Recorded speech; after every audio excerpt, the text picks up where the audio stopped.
నగరంలోని స్థానిక అభిరామి హోటల్ నందు 25 కళా సంఘాల అధ్యక్షుడు అమరావతి కృష్ణారెడ్డి సమక్షంలో అభినయ ఆర్ట్స్ హనుమ అవార్డ్స్ తిరుపతి వారి పరిశీలన కోసం నాటకం ఓ మనిషి కావాలి సురేష్ బాబు దర్శకత్వంలో అనే నాటకాన్ని అభినయ ఆర్ట్స్ హనుమ అవార్డ్స్ వారి కోసం ప్రదర్శించారు. ఈ నాటకంలో చిల్లర సుబ్బారావు, బొమ్మలాట, పార్వతీశం, అబ్దుల్ నియాజ్, జ్యోతి రాణి ప్రదర్శన చేశారు. ఒక మనిషికి ఇంకొక మనిషి సహాయం చేయడం, ఇచ్చిపుచ్చుకోవడం మానవ ధర్మం అనే ఇతివృత్తం మీద ప్రదర్శన చేశారు. ఈ నాటకానికి రచన పనిసాల, ట్రూప్ ఆర్గనైజర్ బొమ్మలాట పార్వతీశం, సంగీతం సాయి తేజ అందించారు. ఈ సందర్భంగా అమరావతి కృష్ణారెడ్డి మాట్లాడుతూ కనుమరుగవుతున్న నాటక రంగాన్ని ఆదరించాలని, విలువలతో కూడిన నాటక రంగాన్ని ప్రోత్సహించాలని కోరారు. ఈ కార్యక్రమంలో దోర్నాల హరిబాబు, నాటక రంగ ప్రియులు అధిక సంఖ్యలో పాల్గొన్నారు. ఎంత సమయం, ఎన్ని గంటలు మీకు కేటాయించామో అంతే సమయాన్ని, అన్ని గంటలు మీరు మాకు కేటాయిస్తే అంతే చాలు. అంతేకాదు, అలా అని మీరు మాకు ఒక అగ్రిమెంట్ కూడా ఇవ్వాలి. పేపర్ వచ్చి అంటే శ్రామిక పత్రం అన్నమాట. ఇచ్చిపుచ్చుకునే ధోరణి భారతీయ సంస్కృతిలో అంతర్భాగం. దాచుకోవాల్సింది కేవలం డబ్బు మాత్రమే కాదు, కాలాన్ని కూడా దాచుకోవాలి. అందుకే కాలాన్ని వృధా చేసుకుంటున్నారు, ఆదా చేసుకుంటున్నారు. అదేంటి చంద్రం, అదేంటి సామాజిక బంధాలు పరస్పరం ఈ రోజుల్లో సాయం చేయడం అంటే అవసరం తీర్చడమే కాదు, పరస్పర విశ్వాసం పెంచుకోవడం, మానవ సంబంధాలను మాధుర్యాన్ని ఆస్వాదించడం, అంటే మానవత్వాన్ని కాపాడటం నిరూపించాలి. గుర్తించుకునే మానవతో కలగాలి. మీ దృక్పథాన్ని మీకు చేతులెత్తి నమస్కరిస్తుంది. ప్రతి మనిషి విలువైన వాడు. ప్రతి ఒక్కరి దగ్గర ఎంతో కొంత ఆస్తి ఉంటుంది. ఆస్తి, సమయం అని నిద్రావస్థలో ఉన్న సమాజానికి తెలియజేసిన మీ భార్య దంపతి ఎలా ఎలా పుట్టని చెప్పాలా కాపాడు చంద్రయ్య గారు. ఈ ప్రకటన చూసిన తర్వాత మొదట సంప్రదించింది ఈ పార్వతీశాన్ని. అవునా? అవునాసే గారు, వీళ్ళ కండిషన్స్ నాకు ముందుగానే చెప్పారు. శ్రామిక పత్రాలు అనే అంశం నన్ను బాగా స్విట్జర్లాండ్ అంటే మనకి స్విస్ బ్యాంకులే గుర్తొస్తాయి.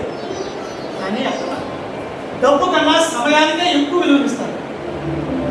వాళ్ళ డబ్బు తిరిగి సంపాదించుకోగలరు, కానీ కరిగిపోయిన కాలాన్ని తిరిగి తెచ్చుకోలేక మేము మీకు సహాయపడతాము, దానికి ప్రతిఫలంగా డబ్బు వద్దు, సమయం వచ్చినప్పుడు మీరు సహాయపడండి అని చెప్పే ఇద్దరి కాన్సెప్ట్లకి చేతులెత్తి నమస్కరించాలి.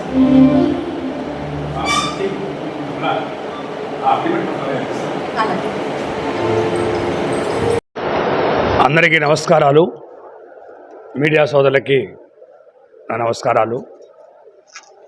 నాటక రంగం వెనకబడిపోతున్న రోజుల్లో జీవితాన్ని అంకితం చేసిన కొంతమంది మహానుభావులు చిల్లర సుబ్బారావు గారు, తంబు సురేష్ గారు, బొమ్మల పార్వతీశం గారు, విజయనగరం జ్యోతిరాణి గారు, అలాగే అబ్దుల్ రియాజ్ గారు, సాయి తేజ గారు, వీరందరూ కలిసి సమాజానికి ఒక మెసేజ్ ఇవ్వాలి. బంధాలు దూరం అవుతున్నాయి, కేవలం డబ్బుకే ప్రాముఖ్యత ఇస్తున్నారు, మనిషి శాశ్వతం కాదు, ఈ బంధాలు తెగిపోకూడదు, ఒకరొకరు ఆప్యాయతలు చూసుకొని ముందుకెళ్ళాలనే ఉద్దేశంతో ఈరోజు నాటకాన్ని ప్రదర్శిస్తున్నారు. దానికి బిఎన్ రెడ్డి గారు దానికి జడ్జిగా వస్తున్నారు. అలాగే దీనికి సులోచనమ్మ గారు, రాఘవ గారు, రాఘవ గారు, వీరందరూ కూడా ఈ నాటక రంగానికి జీవిత అంకితం చేసిన వాళ్ళు. నాటక రంగం అనేది ఒక మానవుడికి చాలా దగ్గర బంధాలు. ఒకప్పుడు నాటకం చూసి ఎన్నో కుటుంబాలు మార్పులు తెచ్చి బాగుపడ్డ కుటుంబాలు చాలా ఉన్నాయి. ఒక తండ్రి కొడుకుల బంధం, ఒక భార్యాభర్తల బంధం, ఒక అన్నదమ్ముల బంధం, ఇవన్నీ కూడా నాటకంలోకి సమాజానికి ఒక మెసేజ్ లాంటిది. ఆ మెసేజ్ ఇవ్వక ఈరోజు యువతరం పిల్లలు వచ్చేసి మేమే శాస్త్రం అనుకొని తల్లిదండ్రులను తరివేయటం, ఆశీర్వాదం పంపించడం, ఆస్తులు లాక్కోవటం, ఇవన్నీ కూడా చేస్తారు. కానీ మనిషి శాస్త్రం కాదు, ఎప్పుడైనా పోవాల్సిందే. తండ్రి తన జీవితాన్ని, తన కష్టాన్ని, తన ఆయుష్ని బిడ్డలకి అంకితం చేస్తాడు. తన జీవితాన్ని అంటే తన కష్టపడుతూ బిడ్డల కోసం తను ఏమి ఖర్చు పెట్టకుండా బిడ్డల కోసం చదివించి గొప్పలు చేస్తారు. ఈనాడు వాళ్ళు అమెరికాకి అటు వెళ్ళిపోయి ఆ తల్లిదండ్రులను ఆశీర్వాదం పంపిస్తారు. ఈ నాటకం చూసైనా కూడా కొంతమంది మారుతారని వాళ్ళ సొంత ఖర్చులతో పెట్టుకొని వాళ్ళ ఈ నాటకాన్ని సమాజం అందిస్తారు. ముఖ్యంగా మీ అందరికీ చెప్పేది తెలుగు ప్రజలకి, ఈ నాటకాలు నమ్ముకున్న వాళ్ళందరూ కూడా మీరు ప్రోత్సహించండి. తెరమరుగుతున్న నాటరంగము తెరమరుగైతే మన జీవితాలు కూడా తెరమరుగైపోతాయి. అంటే ఒక మెసేజ్ రాదు. పాతలో చూడండి, సినిమా యాక్టర్స్ అందరూ రామారావు గారి, నాగేశ్వరరావు గారని, తనికెళ్ళ మరి వీళ్ళందరూ కూడా ఈ నాటకాలు నటించి వచ్చినప్పుడు వాళ్ళల్లో ఒక ప్రేమాభావాలు ఉన్నాయి. కానీ ఈనాటి నటులు అవి లేవు కాబట్టి ఈరోజు కమర్షియల్ అయిపోయింది. సినిమా రంగంలో చూసి కూడా చాలామంది వేరే మార్గాలు పోతారు కానీ స్పందన రాదు. ఒకప్పుడు మరి సినిమా చూస్తే ఒక స్పందన వచ్చి ఇంటికి రాగానే తల్లిదండ్రుల కాళ్ళకు మొక్కేవాళ్ళు. అంటే ఆ సినిమాలో మెసేజ్ ఉండేది, కళ్ళు నిలబడేది. కానీ ఇది లేదు.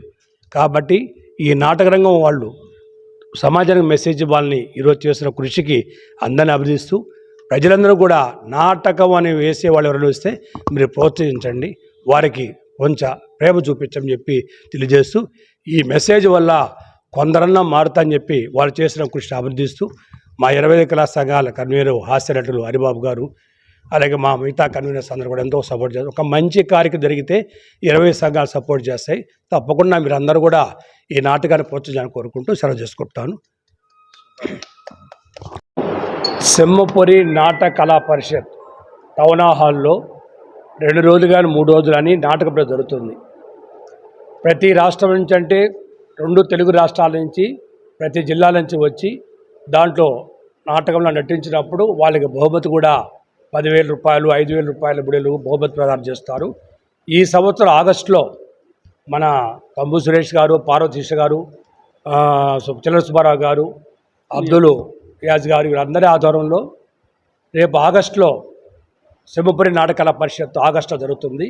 కాబట్టి నాటక రంగం సంబంధించిన ప్రతి ఒక్కరు కూడా దానికి సంబంధించిన వాళ్ళందరూ కూడా వాళ్ళని కలుసుకొని ఆగస్టు నెలలో జరిగే నాటక పోటీలకి మీరందరూ కూడా సహకరించాలని చెప్పి కోరుకుంటూ సెలవు తీసుకుంటాం. నా పేరు బొమ్మలాట పార్వతీశం. ఈ క్రాంతి ఆర్ట్ థియేటర్స్ సంబంధించి ట్రూప్ ఆర్గనైజర్. 25 కళా సంఘాల అధ్యక్షుడు అమరావతి కృష్ణారెడ్డి గారి ఆధ్వర్యంలో క్రాంతి ఆర్ట్ థియేటర్స్ నెల్లూరు వారి నాటిక ఓ మనిషి కావాలి, రచన పనసాల, దర్శకత్వం తంబు సురేష్ బాబు. ఈ కథా సారాంశం, సమాజంలో ఎంతోమంది వృద్ధులు నిరాదరణకు గురవుతున్నారు. వాళ్ళకి ప్రేమ బంధాలు, అనుబంధాలు కల్పించాలనే ఉద్దేశంతో ఇతివృత్తంగా ఒక పత్రికలో వచ్చిన ఆర్టికల్ని తీసుకొని మన గ్రామీణ ప్రాంతానికి, మన భారతీయ ప్రాంతానికి సంబంధించిన అంశాలని జోడించి ఈ నాటికని రూపొందించడం జరిగింది. సమాజంలో స్నేహాన్ని పూలతో పోల్చకూడదు, వాడిపోతాయి. ఆకులతోనూ పోల్చకూడదు, రాలిపోతాయి. మంచుతోనూ పోల్చకూడదు, కరిగిపోతాయి. అదే స్నేహాన్ని నవ్వులతో పోల్చుకుంటే శాశ్వతంగా నిలిచిపోతుంది. అటువంటి బంధంతో కూడిన మానవత్వం ఉన్న మనిషి ప్రతి మనిషికి కావాలని కోరుకుంటూ ఓ మనిషి కావాలి ఈ నాటికని మీ ముందు ఉంచుతున్నాం. సహకరించిన 25 కళా సంఘాల కన్వీనర్లకి, కళాకారులకి, ఇక్కడికి చేసిన అందరికీ పేరు పేరున క్రాంతి ఆర్ట్ నెల్లూరు తరఫున ధన్యవాదాలు తెలుపుకుంటున్నాం. ప్రస్తుతం ఓ మనిషి కావాలని ఒక నాటిక తీసుకొని పరిషత్ పోటీలకి వెళుతూ ఉన్నాం. ఇప్పటికే 1-2 చోట్ల వేసి 5-6 బహుమతులు పొందడం కూడా జరిగింది. దీంట్లో ముఖ్యమైన విషయం ఏంటంటే, ఒక మనిషి ఎవరూ లేనప్పుడు కొడుకులు కూతుళ్ళందరూ విదేశాల్లో ఉంటూ తను పుట్టిన ఊర్లోనే సొంత ఇంట్లోనే ఉండాలన్న ఆశతో అక్కడే ఉంటూ ఈ వయసులో ఎవరు సహాయం చేసేదానికి లేక ఎంతో ఇబ్బంది పడుతూ ఒక పోస్ట్ మ్యాన్ సహాయంతో ఇంటికి కావలసిన వస్తువులు కానీ ఏదైనా సహాయ సహకారాలు కానీ పొందుతూ ఉంటాడు. అటువంటప్పుడు ఒక మనిషిని పెట్టుకొని నేను వాళ్ళకి డబ్బులు ఇస్తాను, కాకపోతే నాకు అన్ని హాస్పిటల్కి తీసుకుపోయేదానికి కానీ కూరగాయలు తెచ్చేదానికి నాకు తోడుగా ఉండేదానికి కానీ ఒక మనిషి అవసరం, నువ్వు ఎవరైనా అటువంటి వాళ్ళు ఉంటే మాట్లాడమని పోస్ట్ మ్యాన్ పార్వతీశం చెప్తాడు. ఆ ప్రకటన చూసిన తర్వాత ఒక భార్యాభర్తలు వస్తారు. వాళ్ళ కాన్సెప్ట్ ఏంటంటే, మేము మీ ఇంట్లో పని చేస్తాం, మీకు కష్ట సుఖాలు పంచుకుంటాం, అన్నీ చేస్తాం, కానీ మీరు పత్రికా ప్రకటనలో ఇచ్చిన విధంగా మాకు కావాల్సింది డబ్బు కాదు, మాకు అవసరమైనప్పుడు మీరు కూడా ఇదే విధంగా మాకు ఆ తోడుగా అండగా ఉండి మీ సమయాన్ని మాకు కేటాయించాలి. ఇప్పుడు మేము మీకు ఎలా సమయాన్ని కేటాయించామో అలా మా వయసులో మేము ముదిరిపోయినప్పుడు కూడా మీరు అదేవిధంగా సమయాన్ని కేటాయించి మాకు సహాయం చేయాలి. ఈ రోజుల్లో కావాల్సింది డబ్బు కాదు, మనిషికి సహాయం. ఆ సహాయం అనేది బదులు సాయం. అంటే మీరు మీకు సహాయం చేస్తే మీరు మాకు సహాయం చేయాలని. ఆ విధంగా ఉంటే ఆ వృద్ధ వయసులో ఎటువంటి వాళ్ళు కూడా ఎలాంటి ఇబ్బందులు పడుకుంటారనేది మా నాటిక మెయిన్ కాన్సెప్ట్. ఈ నాటిక రచన పనసాల, నేను దర్శకత్వం తమ్ము సురేష్ బాబు వహిస్తున్నాము. దయచేసి ఈ నాటికని అందరూ ప్రోత్సహించి మా అభివృద్ధికి ఈ నాటికకి సహాయక సహకారాలు అందించవలసిందిగా కోరుతూ అందరికీ నమస్కారం.